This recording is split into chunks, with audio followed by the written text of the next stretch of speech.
the Honest Edit Podcast, unpacking the truth about life's messes, one honest conversation at a time, with your host, Scarlett, the no-fluff, get-it-done mindset coach, and Holly, your go-to for all things practical, balancing chaos with compassion. Hi everyone, welcome back to the Honest Edit with Holly and Scarlett. We're here today to talk about all the unexpected finds that we come across in clients' homes. And Scarlett's gonna give us some tough love about throwing it that way. And I'm gonna hold your hand during it. So I don't know what episode number this is, but thanks for following us. Rate us, follow us, share us. So yeah, we wanted to share some discoveries that we've made during our sessions. We are getting a lot of questions about, I can't believe how you do this job. All the time. All the time. You know, I have friends that I'm like, no, don't look in that cupboard or don't look in that closet. It usually is the nightstand.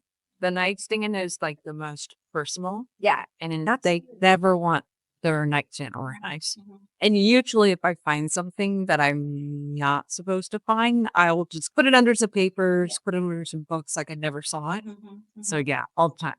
So I'm going to tell you guys a funny personal story. When I find dildos and vibrators, You just went right. There was no buffering in this conversation. we find sexual things and everybody's doing it, and that's fine to each his own. But I call it a sander because it can. Wait a minute, why is the under? My friends and I, a long time ago when we were 20s, we called it sanding the dresser because if the vibrator is left out, it sounds like it's a sander. And so we'd be like, we're busy, we're sanding the dresser, we're crying a little bit or whatever. And so that's our thing. But yes, especially when people are moving into a new house, you know, it's like there's that box that's like everything in your nightstand or in the chocolate dresser or whatever. And you're feeling. So everything just gets mixed up pretty Yeah. easy. So, you know. So yes, we do find those things. No, it's not embarrassing to us. We just kind of let it back. We're very discreet about it. I've even had clients have me organize on things too. And I'm going, okay, I guess we've reached a new level on relationship where I'm very trusted with this information. I've had clients that grow their own weed and they're really good at it. And I felt like there are some times where I'm like unpacking stuff like that. I feel like a contact high. Oh, and at one point I literally did, I feel like I got hot because I was trying to put it all away. It's like in my face and I'm trying to like be fast with it or whatever. But I'm like sitting there at least for an hour inhaling all of this excess, whatever you want to call it. And then I go to walk down the stairs and I'm going, oh shit. Okay. And I can barely make it down the stairs and trying to keep my composure. It's always gonna laugh. So, yeah. Yeah, that's a big ask. I haven't had that one. I found stacks of cash Oh, all the time. that people forget they have. Yeah. And I mean, I wish that was my life, forgetting I had stacks of cash around. Right. I had one client that had, very wealthy client, had the really fancy closet with all bags, and you're moving some bags around. And before like we put a bag in storage or we put something in storage, we always go through it. Like if we're helping clean clothes or whatever, like we're going to pull out whatever is left in the bag. There's always a tampon, chain, Always tampon. lipstick, receipts, and cash. And she had a lot of cash and some very large diamonds. And she was just like, oh yeah, That's where that went. that's where that is. I can look for that for a while. And I'm like, huh, that's cool. Like this probably could like pay my property taxes for a year, but like, oh yeah, that's where it is. And I love that for her. But At least it was found too. it was found. Yeah. And so I just put it like, hey, that FYI I found, Like I found literally 5Gs once. $5,000 in cash. And it was literally, they were trying to hide it, but they ended up hiding it from themselves. yes. So she had been looking for that solid 6 months and was pretty cranky about it too. And so I found it in one of those, like, it's like a soft shoe. I don't know, but it was like shoved in there and it kind of wrapped up within itself and then put in with like flip flops on a shelf, like total plain sight. Completely forgot where it was. Yeah. And gone, hey, do you need 5K? 5 shams? I do. So that was a good, glorious day. Man, I wish you would have got a finder's fee. I know. I was like, I charge these percentages every time I find these. He wants to get.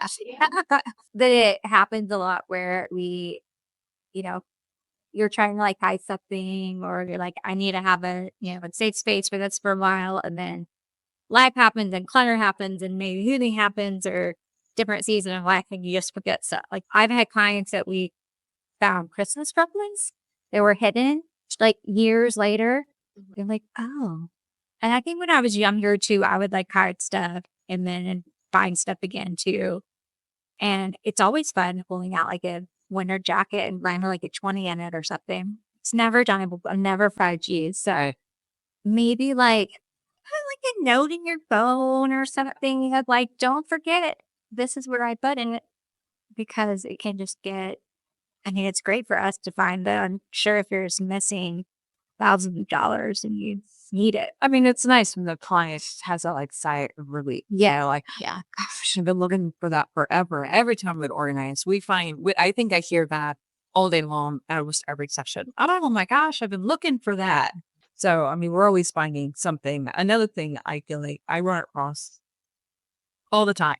Teeth. Like with children, and they lose a tooth, the tooth's fairy, the parents want to keep the teeth. And I always hear, oh, why am I keeping these teeth? But then they don't throw them away. They still just keep them always. And it doesn't matter if it's a family household or a retired couple or whatever. It's always, I always find teeth.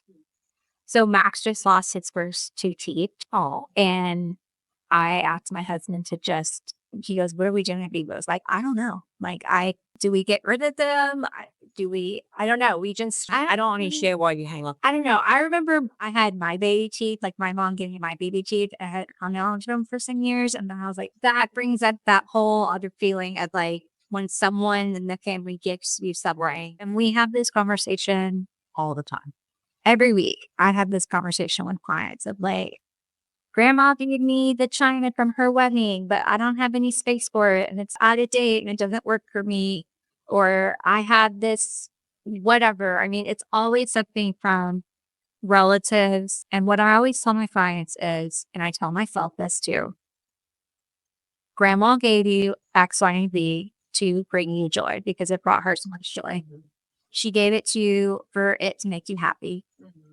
If that whatever, that china or doll dress or whatever the hell is stressing you out because you don't have a space for it, it doesn't fit in your home, it gives you heebie-jeebies. That's what Granny wanted. Yeah. She wanted it to bring you joy. She wanted it to be happy. So you can let it go and donate it, find another person for it. And somebody else can. Yeah, it'll be someone else's. And so we have this conversation constantly. Scarlett, I think, is a little more cutthroat. She just makes people push it away. You are a lot softer. You work with people better on that. Yeah, you do. Yeah. Well, I work with a lot of families and Scarlett works with a lot of denesters. Yeah. And along with retired folks. And so I'm challenged a lot with, mom has something with her grandma. She wants to give it to her kiddos. Where do we store it? Where do we keep it? So we have a real conversation of like, by the time that the kiddo is of age to take this, is it going to be in good shape? Are they going to be able to use it in their first apartment or whatever? And so we'll have, a conversation so we can look towards the future of how this is going to go in our kids' life. And then where does it go while we hold on to it for a while? And so it's, maybe we'll have like a box for a little while for like a couple sessions of like, these are things that like I'm just not sure about. Or I suggest take a picture of it. Yeah. Write it down, like write how you feel about in a journal, take a picture of it, and then you can let it go. But I will let clients hold on to things for a little bit. Yeah. And then after we've had several sessions together and we've been working together, they're like, okay, I'm ready to let this go. Like I felt my feelings about it. I held on to it and now I'm ready to let it go. So it's a little bit I'm the impact and feeling all the feelings with them. So it's a little bit easier when I do it like that. But there are things that I'm like, throw it away, like an old toothbrush, like baby juice. There's just some stuff that is weird. The weirdest thing that I found, I was unpacking a child's room. They had just moved from different state, and it was a big tall box. And I was thinking usually like movers will put like a big lampshade pillows or something. So it's like, it was kind of heavy, but there was just all this paper. And so I'm like pulling out all this paper. I feel something fuzzy. I'm like, oh, it's a stuffy. It's a pillow. No, no, no. It was like a javelina boar's head with teeth. Oh my God. I opened it up. I screamed bloody murder because it's like sending up, like you're opening up, like it's like jumping at me. That's stuffed head, like a boar's or a pig's head or whatever, but it had giant teeth and like not fangs, but or I don't know. It was fucking scary. It was alarming, and you'd think you keep my shit together, but I will. 4 cents a pretty. It was huge, and it had the fangs were scary, and then I felt that I like really thought it was like gonna be a stuffy, like Pokemon or something, and then it's a very coarse stuffy. it was a coat. I mean, yeah, it was just I like felt the fur, and I was like interesting, but I wasn't expecting that. It was weird. It's really weird. Or we don't find it. Like I literally had a client that lost her dad's ashes, and they have no idea where he is. And she's going, I think he's in the attic, but we'll come across Dad one day. And so I kind of almost feel like it's like I got to take that on to find Dad. Yeah. I think he might want to be found. Yeah. So that's a big one. I mean, she's not too. She's kind of like, he's somewhere around here. So I'm not so worried about it. Yeah. Yeah. And I have a drawer that has some dead animals in it, and they're in little boxes, and don't really know what to do with it, but I don't need the drawer right now. So that's where they live. Right. But I like how you brought up that we don't always just make everybody right fitting there. Just get rid of it all. Yeah. And as tight as I can be about it, because you're about soccer, I'm kind of looking at the session clock, right? So we can revisit it later. Like I had someone that was holding on to their kids' clothes, and it was just like every year they sort of took like 20 or 30 clothes and put it in or whatever. And I'm on year 5 with her right now. And she's going, I haven't hated all this. And now she's ready to just sort of release it or pick her faves and let it go. So we tend to revisit spaces either on refreshes or we really need to consolidate this down. And that's a good time to revisit. Do you really want to hold on to this? Is it still important to you? And a lot of times they'll just sort of start to let it go. Then it's not on that. I'm kind of there right now. I have 3 keepsake boxes of Max's like baby clothes. And I've gone through it twice and got rid of a lot of things, but some of the stuff I'm like, oh, I wouldn't want to keep that. So it's hard eating for me, even though I do it all the time. We are kind of in a challenging spot right now. My husband's mom had most of all of his toys, and they're like, I mean, my husband's 48. They're super cool toys now. Like I have like vintage Legos from the 80s and super cool fire trucks. And so she has given us back a lot of these toys, which has been great, to reuse these toys. But now there's some of Max's baby toys that I'm like, okay, this would be really cool to pass on, even though my kid says she doesn't want to have a kid. He wants to sleep. And I'm like, okay, that's a conversation we should unpack. I'm like, okay, well, what do I keep? So part of the winter project in the house is to pull down all the toys, decide what we're going to keep along with the clothes. But I get it. It's really hard for moms to let go of some of that stuff. And then just like Scarlett said, like you can revisit it. You can keep everything. Like once they're on to that, like 24 months, like put it in a box, it's fine. You keep it for a while and then like revisit it. Yeah. And especially if you're going to have another kid, right? Everybody keeps everything. Yes. And at that point, there's so much. And I think it's great reusing and keeping things for kids because they grow so fast. And they come for Cat and Jack at Target. It's like $5 everything, but keeping those good, it's like the sweater, the first like family photo and stuff. Like I get those sentimental things, but I will say like maybe every year I do my like deep spring cleaning in winter time because we're stuck at home. It's cold.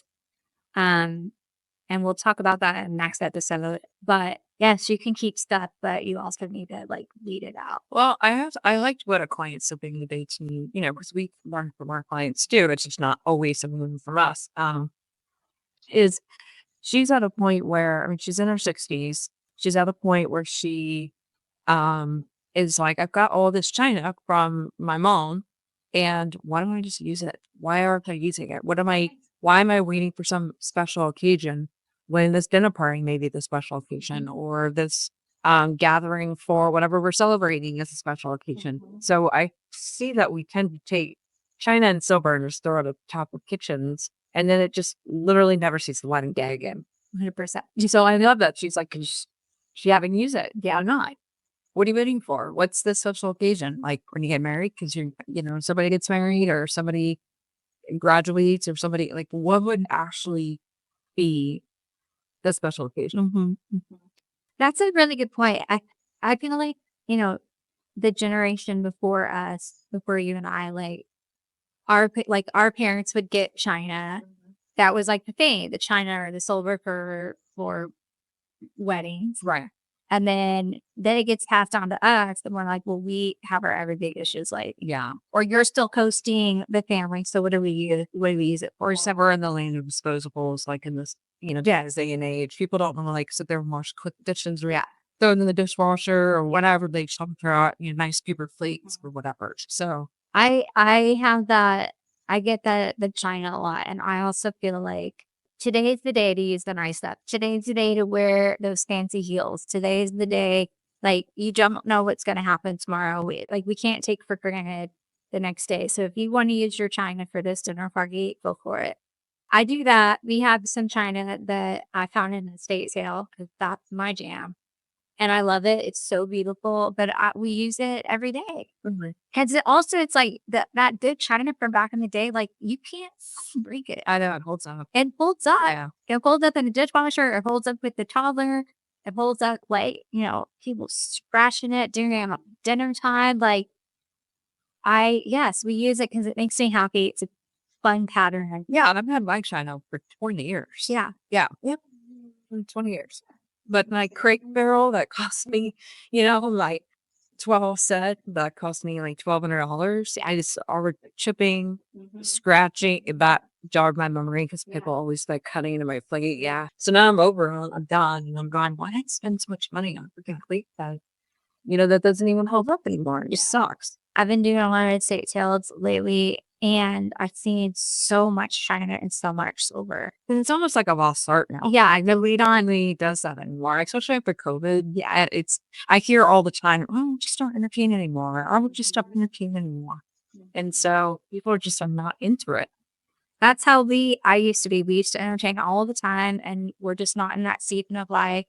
I had a girlfriend ask me for like a dip tray, and I was like, just keep it because I don't need it. I have another thing. Like, I don't take it away because, I guess we used to have a lot of dips, and now I only need 2 dips, not 17. So, well, even for me last night, like my mom came into town yesterday and we had people over last night.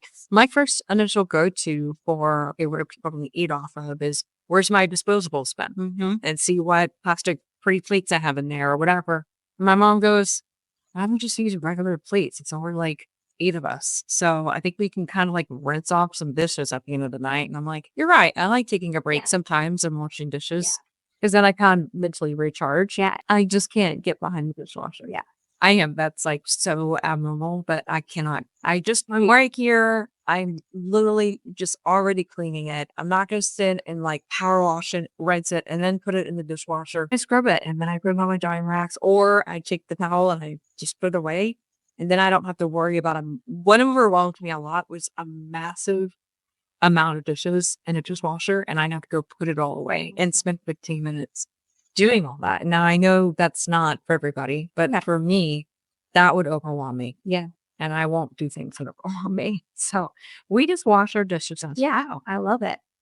So we would love to know what the things are that you're holding on to that you feel guilty about. There's not space for it, doesn't fit into your life. And then the weird things that when you are decluttering or moving and going through stuff like this doesn't line up anymore. I don't. Well, I feel like that question is geared more towards organizers, but at the same time, like, if you are the client, would you not want people to find in your phone?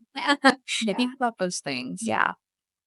One time I was unpacking a family and they had twin girls that were like 5. And I don't know about y'all, but y'all know any 5-year-olds, they're little hoarders. They keep everything Special. sticks, rocks, Yes. Yeah. pieces of trash. Yes. And I literally was just unpacking trash for hours. And my brain, I could not get focused because it was just everything. I'm like, why do we need this little piece of paper? Where is it going to go? Because there's so many categories in this little kid's room. And, they might know that it's there, but that you don't. And I'm constantly going through max of stuff. Something like that can also be a whole, like, another episode because it's just kind of like whatever, you're teaching your kids, I mean, That's right. It's like you have to pass down these things for the family too. So if you're holding on to a bunch of stuff, your kids are going to see that. Your family members are going to see that. And so just getting really clear on what to keep because you don't want to have every rock. not having those emotional attachments it's healthy. It's healthy to let certain things go. Keep your faves, or maybe you don't really care as much this year and it's okay for another child to enjoy whatever the nub trash, but any other item, 20, whatever. So yeah. Okay. Awesome. Thanks for joining us, y'all. We are on the podcast journey. Follow us, like us. We're on all of the platforms. And thank you guys so much. See you next time. The Honest Edit Podcast. Unpacking the truth about life's messes, one honest conversation at a time. With your host, Scarlett, the no-fluff, get-it-done mindset coach. And Holly, your go-to for all things practical, balancing chaos with compassion.